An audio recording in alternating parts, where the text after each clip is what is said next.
श्री गणेशाला 21च दुर्वा का वाहाव्यात? 21च का? तर याचे स्पष्टीकरण चला पाहूया. प्रथम दुर्वा या शब्दाचा अर्थ बघू. दुःखांना वारते ती दुर्वा. आता संसारात दुःख का आहे? तर त्यामागे षड्रिपू आहेत. काम, क्रोध, लोभ, मोह, मद, मत्सर हे षड्रिपू दुःखाला कारण होतात. कसे? तर प्रपंचामुळे. प्रपंच म्हणजे 1. 5 ज्ञानेंद्रिय, 2. 5 कर्मेंद्रिय, 3. 5 तन्मात्रा, 4. 5 महाभूते आणि 5 प्राण. यामागे काय असते? तर अंतःकरण चतुष्टय म्हणजे मन, बुद्धी, चित्त, अहंकार. या चतुष्टयाचे मागे असतात 3 गुण, सत्व, रज, तम. या 3 गुणांच्या मागे असते द्वैत म्हणजे मूळ माया आणि परब्रह्म, आणि त्यामागे असते अद्वैत म्हणजे श्री गणेश. आता आपण हे सर्व मोजू. 6 षड्रिपू, 5 प्रपंच, 4 चतुष्टय, 3 गुण, 2 द्वैत.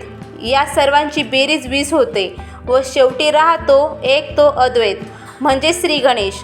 अशा 21 दुर्वा वाहाव्यात. यातील 20 जे दुःखाला कारणीभूत आहेत ते दूर करण्यासाठी आणि एक अद्वैताला.